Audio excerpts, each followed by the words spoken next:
Some media buyers will tell you that having a uniform naming convention is not a must-have.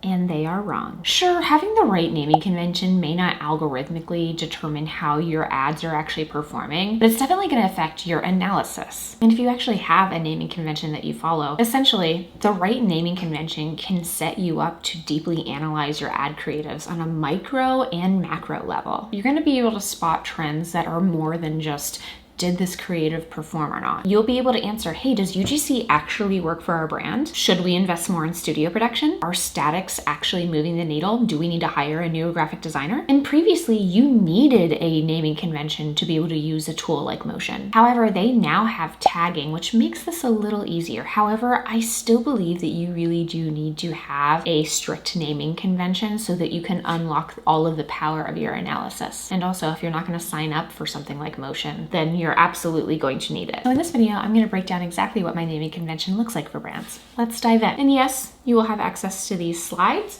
You can see here, I have the naming convention broken down into a campaign, ad set, and ad level. So let's go through step by step. So the campaign level you see here is going to begin with the agency or the person that's actually deploying these ads. Now, I've been in situations where sometimes the brand was launching campaigns and sometimes the agency. So you always want to make it really clear who's actually launching the ad creative or the campaign in this instance. So here you have the agency objective. So if you have sales, awareness, whatever, you want to put that there. And then also the part of the funnel. So this is becoming less and less relevant as I'm starting to deprecate using retargeting at all. But for the most part, I still want to be able to delineate, hey, is this a prospecting audience or is this a retargeting audience? And then there's going to be a campaign specialty. So there are times when I'm working with brands that they'll want to keep their celebrity campaign separate, their whitelisting campaign separate. And if that's the case, then they're really going to want to have a specialty name. Now, oftentimes for me, this is where I'm highlighting, hey, this is just for creative testing, or hey, this is just for scaling. That campaign specialty is just really a catch-all for that type of thing. Now, next up, we have ad set. So again, we're going to have that agency name. We also want to have the date that we're launching that specific ad set. And that's more particularly too for like ad creative tests. So if we have like an ad creative testing campaign, we want to make sure that we have the dates for when we're launching all that ad creative so that it's really easy to look back at a certain month where we're testing ad creatives and be like, okay, how did everything that we're testing actually perform in April, May, June, whatever.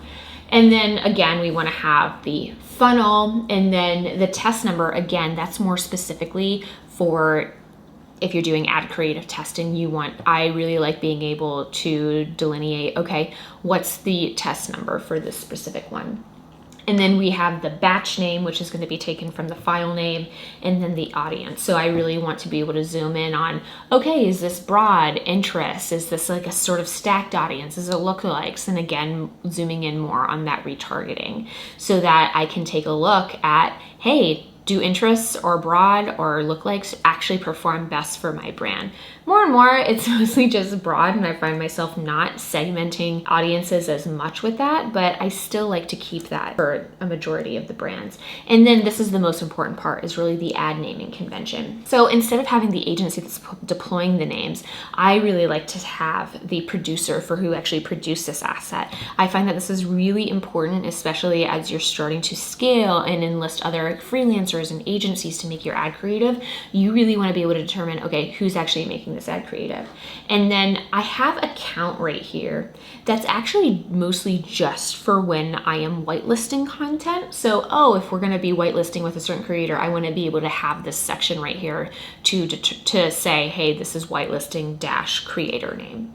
And then the date launched again so that I can segment between all the creatives that were made or launched in that specific date.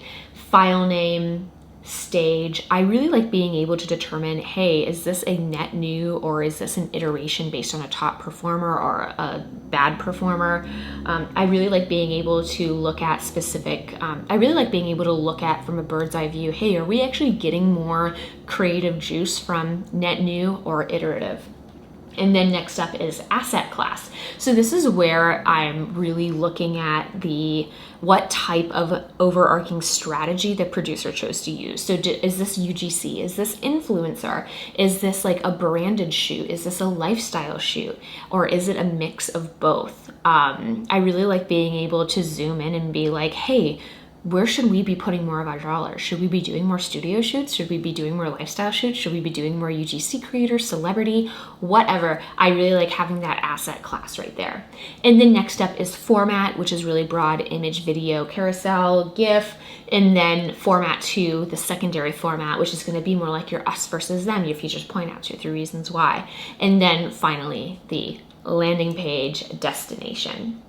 Now, I do have a naming convention as well for the file name, but I often find that that's really just going to vary from team to team, from agency to agency. I used to have a little code for the editor so that we could really track and see how certain editors were performing across certain clients. But now that Motion allows for tagging on the back end, that's something that we're actually starting to deprecate so that we can just start utilizing their tagging on the back end to look at things like, okay, how can we now quickly analyze clients that weren't working with us previously and didn't have our naming convention? How can we look at their formats? How can we also look at like certain agency performance? How can we look at editor performance? That's how we're starting to utilize that new feature. And I know that's a lot, so that's why I'm also going to include this slide so that you can zoom in on it more.